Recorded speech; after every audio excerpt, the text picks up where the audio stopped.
Daniel Suarez upset with his teammate following the race today. Tyler Reddick pulls off an absolute clinic at Circuit of the Americas. And does NASCAR need to reevaluate the overtime rule? Let's talk about NASCAR at Circuit of the Americas.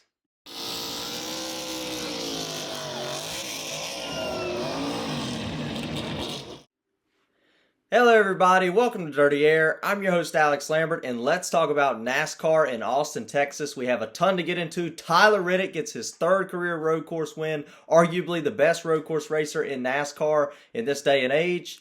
And we have two teammates have tempers flare after the race, and let's talk about a couple of the new rules that we saw today regarding the stages, and let's talk about NASCAR's overtime rule later on in the show. I'm excited to get into it. It's going to be a great Sunday night, but let's talk about Tyler Reddick, the winner in Austin, Texas, the winner at Circuit of the Americas, put on an absolute clinic. He was the fastest car all day long, made a couple of strategy moves that put him in the back of the field, so he didn't lead every lap, didn't lead all the laps, but was the fastest car all day long. Nobody could really catch him. William Byron on a couple of restarts held him off for maybe a lap or two, but nothing significant.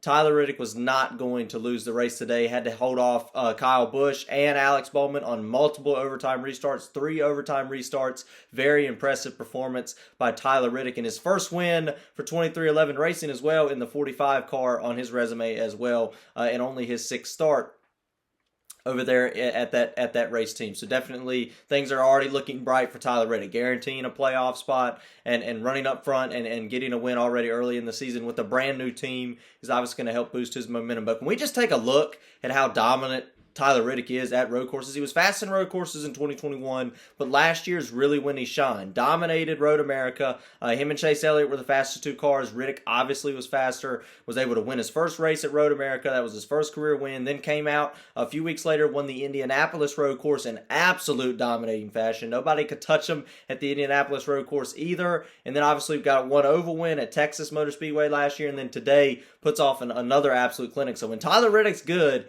he's really good because he's been dominant at multiple road courses now with 3 different road course tracks that he's won at. The Indy road course, like I said, and then, of course, his first win at Road America, which we will not go to this season, and then, of course, today in Austin, Texas. So building that resume for Tyler Reddick, arguably one of the best road course racers right now, especially right now since Chase Elliott's out. Tyler Reddick's got to be your favorite going into some of these road races coming up for sure. Absolutely dominated the race today. Nobody could get close to him. We'll obviously go through the other finishing order, the other results here in just a moment, but there's a few things that I do want to talk about. I mentioned that Tyler Reddick did have to overcome 3 overtime restarts and a late race restart. So a lot of restarts Tyler Reddick had to go through to get this race, and it felt like every time Tyler Reddick was coming to that white flag, when he was coming on that front straightaway, the caution would come out for debris, a crash, or some sort of situation, and that has raised the question. And I know there's a lot of people that will agree or disagree with this, but does NASCAR need to consider, at least, and I think they should 100% consider, maybe getting rid of the overtime rules? We've had 4 of the 6 races this season in overtime, and they have changed the results of the race. And they obviously changed the results of the race today. Maybe not for the win, but for some of the other positions, like Daniel Suarez got knocked out of the way. A couple other drivers that were running up front. Austin Dillon was running up front today, got a bad finish after getting involved in a wreck. And that brings up another conversation, being respectful in an overtime restart. But does NASCAR need to look and consider, maybe we shouldn't have overtime? Maybe we should have a max of just 1 overtime or just 2, so we don't have to keep adding on to the race. Because I think most fans can agree with me on this, that this race was really good all the way until we got to the overtimes. We added a lot of time onto the race, over a half hour, well over a half hour to the race time. The fans in the grandstands, from what I heard, were upset. I know some fans watching on TV and some vocal fans, at least on the internet, were upset that we kept having cautions. It was just a little bit frustrating, and I'm one of the guys that really isn't a big overtime fan myself. I know some of you are, but I'm just not a big overtime guy myself. I don't really appreciate the overtime restarts and the chaos that we now have on overtime. So I would personally like to see it at least be considered to be taken away going into next season, or at least be limited to 1 or something of that nature. Let me know what you guys think, but that's just personally my opinion. I'm not a big fan of caution of extending the race myself. Another rule change that we saw today, that for the first time since Miami in 2016, we did not have a scheduled caution for this race. Now we did have a caution on lap 2, but that was not scheduled. We had our stage cautions completely eliminated for this week in Austin, Texas, and that was a rule that I can applaud NASCAR for, and I saw many other people online at least applaud that decision as well. The flow of the race felt great. Felt like we had a really good race going. You get to the end of the stage and you just keep going. No caution, especially at the road courses. It definitely made the road course race feel like a real road course race where the best drivers and teams were getting the stage points. That's what I want to feel out of a stage. If we're going to award stage points, award it to the drivers and teams that are up front at that point in the race, which is what it was meant to be, right?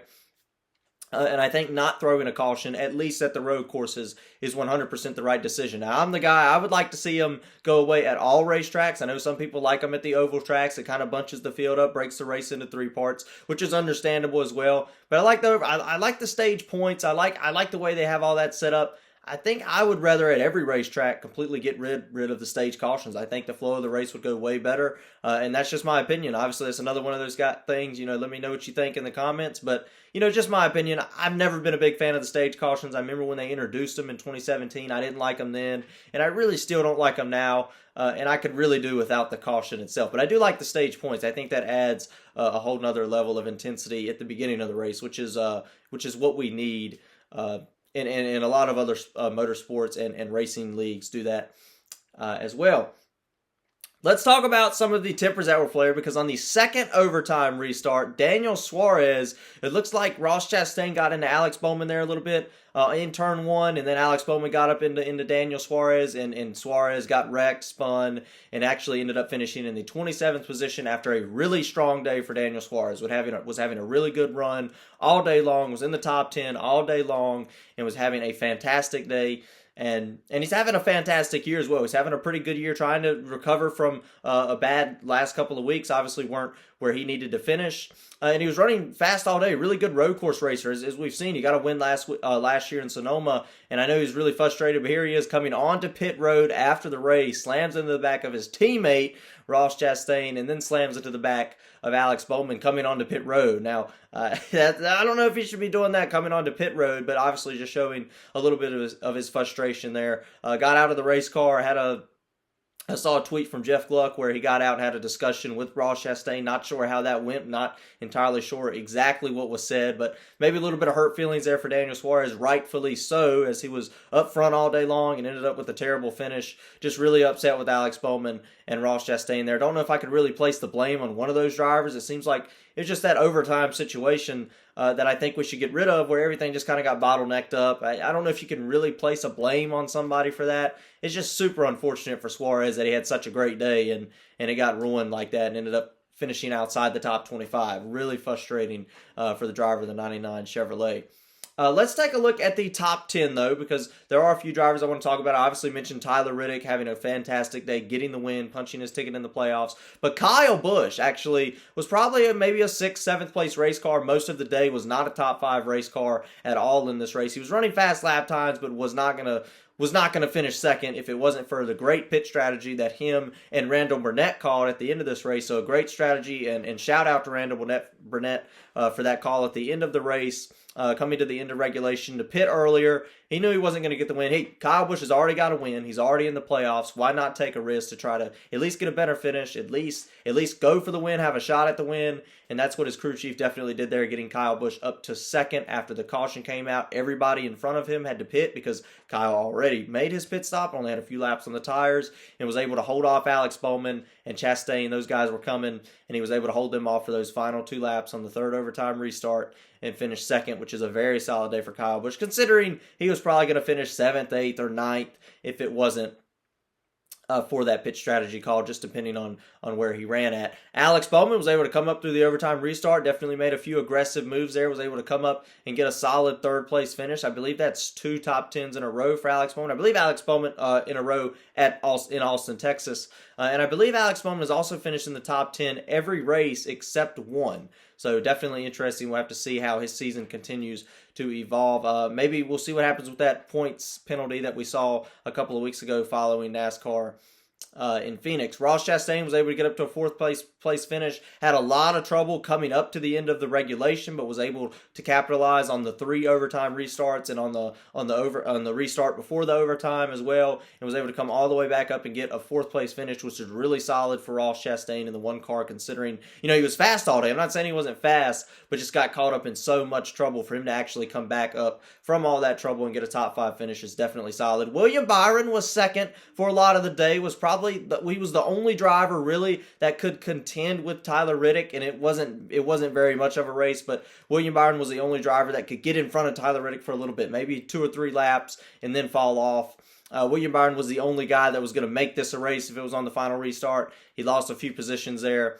Ended up getting a solid 5th place finish, but I'm sure he would have liked to finish at least 2nd or 3rd there, considering that's about where he was most of the day. But a solid 5th place finish nonetheless for William Byron, which is probably right now your hottest driver of the season. Still has the most wins with 2, and is finished in the top 10 multiple times, getting a lot of points for the driver in the 24 car. And we'll have to see what happens with the appeal with the 100-point penalty. We've got to take a look at that as well, because that could really change the way that the rest of the season unfolds. Austin Cindric, a very solid road racer. He's done very well at Austin, Texas in the past. Gets a solid 6th place finish today. Was a top 5 car most of the day. Good to see him at least get a solid 6th place finish. Ricky Stenhouse Jr., after spinning a couple of times, was able to come all the way back up through, capitalize on those overtime restarts like I was talking about, get a 7th place finish.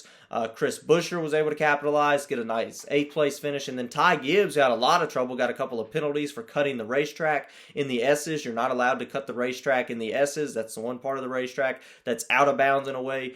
So you will get a penalty for that. Ty Gibbs was able to come back from that penalty and get a top 10. I believe that is also tied for his best career finish. I believe he was 9th a week ago, if I'm not mistaken. So Ty Gibbs, another top 10 on the season for him. And then Todd Gilliland, great to see him in the top 10 with everything that's been going on for him this season. Had a really rough season starting out with the news that was broke about his career. Glad to see him get a solid top 10 today. He's definitely earned it. He's been running very well in the 38 car this season, and it's good to see him break the top 10 and have a solid day, have a decent day. There's a couple other drivers I do want to mention. That would be Corey LaJoie, who actually was able to finish in the 11th position. I believe he got a couple of penalties. Got a penalty for cutting the racetrack and then sped when he was serving his penalty. So 2 penalties for Corey LaJoie. Was able to come back and finish 11th. I believe he was 2 laps down at one point. So finishing 11th and coming back from 2 laps down is really impressive for Corey LaJoie, continuing his best season ever. I believe he will be in the playoff picture